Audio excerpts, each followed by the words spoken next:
Hello, my name is Anjuli Shere. I'm here to talk about a paper that forms part of my doctoral research entitled Threats to Journalists from the Consumer Internet of Things. I'm currently doing my doctorate in cybersecurity at the University of Oxford, having studied science and international security at King's College London. You can switch to the next slide, please. And international relations at the University of Nottingham. The area I investigate for my PhD is heavily informed by my professional experience, which is a little bit in journalism, as well as a research analyst for the Association for International Broadcasting, an intelligence analyst on Channel 4's Fugitive Simulation Hunted, and now as a research fellow at Harvard's Shorenstein Center on Media, Politics, and Public Policy. So lots of little things all over the place, but they've come together to form my thesis research, which focuses on novel network devices and journalism in democratic countries, specifically the United States, the United Kingdom, Australia, and Taiwan. In particular, my research aims to investigate how the decision makers in each of these 4 countries are responding to the increasing prevalence of these devices and associated mass data collection, and how these responses affect the free press in each country. So today I'm going to speak a little bit about the objective and key takeaways of this talk, then briefly run you through the specific problems that the paper tries to address and how it tries to answer them. And as you can see, that's with a system of categorization of different threat models. Then I'll talk about how the system works and give examples of each of the categories before concluding and welcoming any questions. Thank you. So the objective of the talk is to give you some background to my research and to present a system that I've designed to allow journalists to conceptualize and categorize Internet of Things related threats to their work and well-being. My goal is for you to leave the presentation with a new way of thinking about the specific needs of different, largely non-technical audiences and how to address them.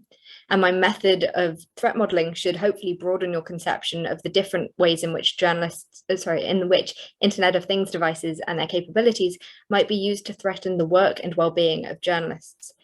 Initial drafts of this system, one of which I was fortunate enough to receive feedback on at the 2020 Internet of Things Security Foundation conference, aimed for a taxonomy that would categorize all possible current and future Internet of Things threats. But given the rapid Internet of Things growth and the likelihood that it will incorporate as yet undeveloped devices, our goal with this paper is instead to present 6 clear and relevant categories that can expand as needed, and that link causes and consequences of Internet of Things threats. That way, it's accessible for journalists who don't currently have clear guidance relating Internet of Things threats to their own work. Next slide, please. Thank you. The advent of consumer Internet of Things devices and their casual integration into mainstream society present a massive expansion in the journalistic threat landscape. Around the world, news organizations and journalists are increasingly under threat of surveillance, censorship, and intimidation from a variety of highly capable actors. Just one example that you might have heard of is the death of Marie Colvin, who was assassinated by the Syrian government in 2012 after the building she was in, representing the Sunday Times as a foreign correspondent, was identified due to signals from a satellite phone. Due to the novelty and the multiple functionalities of Internet of Things devices involving data gathering, transfer, manipulation, as well as physical actions, each new Internet of Things device effectively expands users' and bystanders' attack surfaces in innumerable unexpected ways, as we've heard today with the talk on maritime problems as well. And additionally, as adversaries targeting journalists are often state actors, the Internet of Things international supply chain, which includes both manufacturers and data centers located in various jurisdictions, further complicates mitigation considerations. So the slide that we're currently on, the charts that you can see are from my pilot study, which was published in 2020. And it demonstrated that a selection of journalists from around the world who work on high-risk topics are largely unaware of the threats stemming from the rising prevalence of these kinds of devices. My study also showed that those who are aware have inadequate protection strategies. And there's currently no other published academic research into this journalist-specific human-computer interaction domain. As the Internet of Things grows as a feature in journalists' daily lives, both at home and at work, researching the implications of these devices on both their private lives and their public lives, which can bleed into each other, is imperative. Internet of Things threat scenarios can and do exist on an individual level. We see a lot of evidence from the intimate partner violence technology sphere, which is a lot of amazing work is done on that at the University of Queensland and at the University College London. I also want to be clear that I know that there's a lot of skepticism about press stories. However, as well as drawing on some highly credible reporting, there's a wealth of information, including from the academic sources that I mentioned and governmental sources, that demonstrates the capability of Internet of Things devices with respect to the threat classifications that I've created. And the way that I have categorized these threats, which I will go into in a second, very much relate to the needs of journalists themselves. Next slide, please. Thank you. So the problem that the rest of this talk will discuss is that consumer Internet of Things threats, which, as you know, could take many different, very concerning forms, are not currently included in media risk assessments, which was confirmed by my pilot study. The example threat I always give is that of smart light bulbs, because they're a seemingly innocuous device. They're intended to be more efficient in terms of variable energy consumption, more convenient because they can be controlled remotely, and more interesting because users can change their brightness and color. However, they can also be manipulated to enable both physical and virtual threats, from seemingly more benign attacks that cause them to overheat and plunge a room into darkness, to clearly destructive attacks that effectively transform a bulb into a data collection resource, pivoting into a network to steal your, well, to listen to your traffic and to steal potentially data that you had kept on your computer. Any of these attacks would affect journalists or potential whistleblower sources, either through intimidation or exfiltration of data.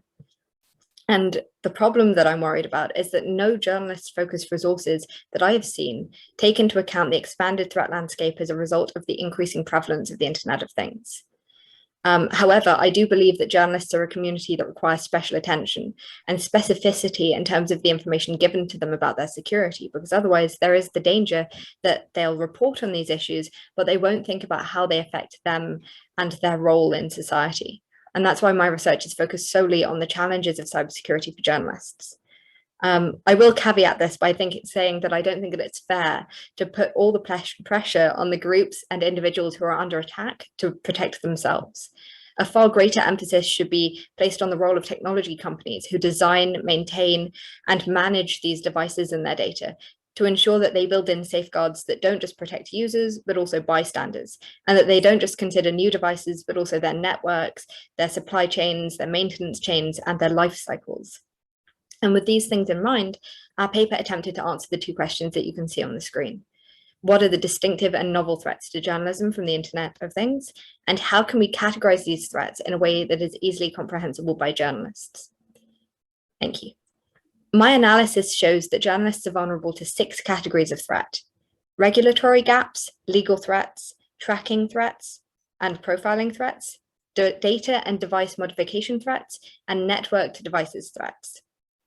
And my journalism-specific Internet of Things threat models categorization system, which is a mouthful to say, but hopefully easier to understand, is designed to support and help to systematize journalists and news organizations' existing risk identification and assessment processes, and incorporate this system into the risk assessment processes that they have for more common, or rather more traditional cybersecurity threats. So in the following 6 slides, I will briefly discuss one threat example from each category. The bullet points that you can see on the screen at the moment, on the regulatory gap slide, the next one.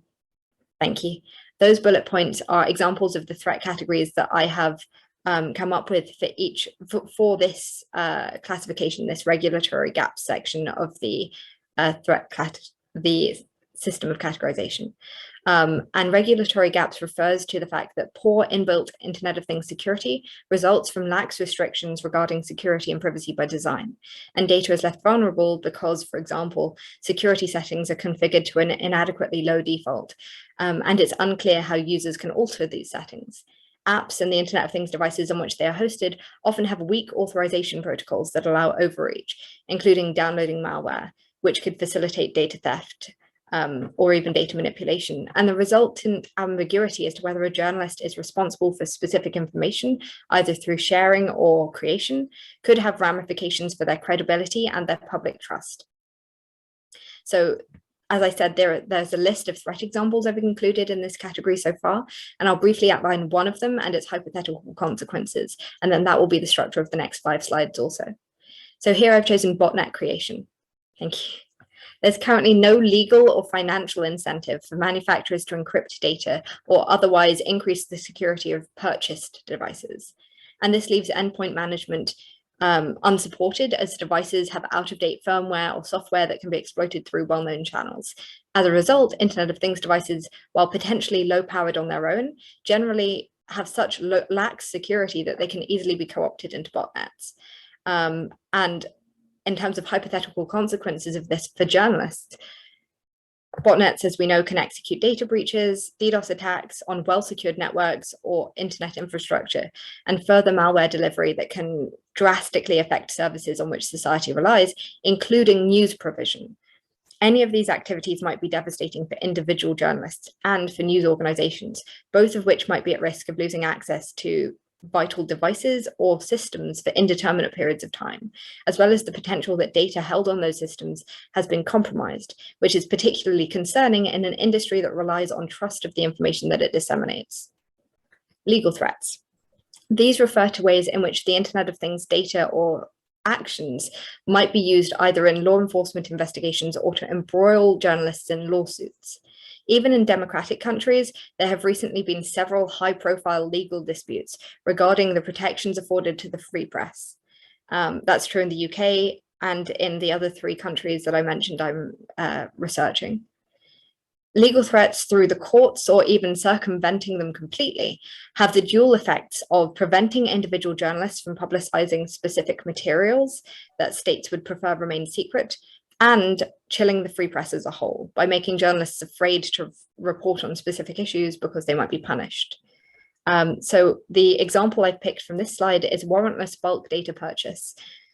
Government agencies and private companies can legally sidestep journalistic warrant requirements by purchasing bulk user data from service providers, including those that are involved in the maintenance of Internet of Things devices. I know from professional experience and from having spoken with colleagues who work in this area that even if a user can purge the logs held on an old device after years of ownership, they may never know how many times that data was transmitted, accessed, consolidated, or sold prior to the purge.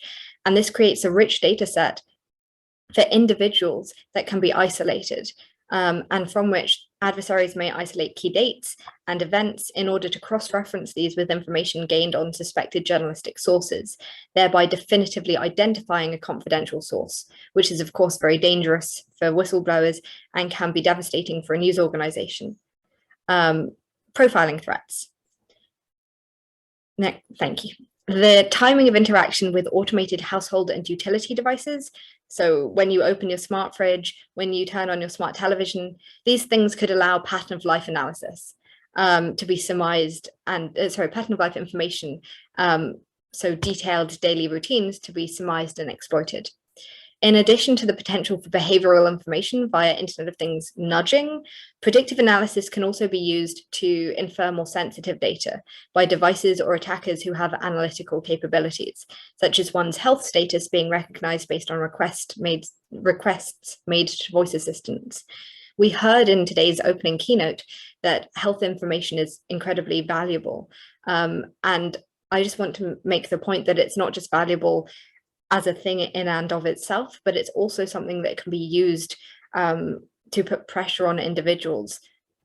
So for example, with data linkage and aggregation, the heterogeneity of Internet of Things devices and their capabilities means that data linkage and aggregation can reveal far more than was previously possible.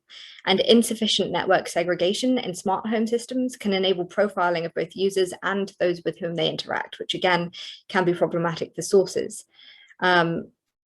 Further, this can cause identity theft and financial damage, which could affect journalists by embroiling them in complex legal cases that leave little time available for them to focus on work and tie up resources.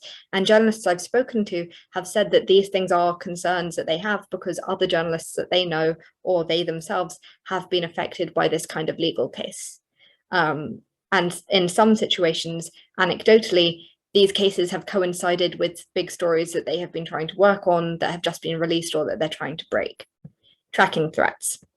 A likely category of Internet of Things threats is the use of devices' data collection capabilities for tracking purposes, generating either contemporary or retroactive movement patterns, which can be sold to private companies and government agencies.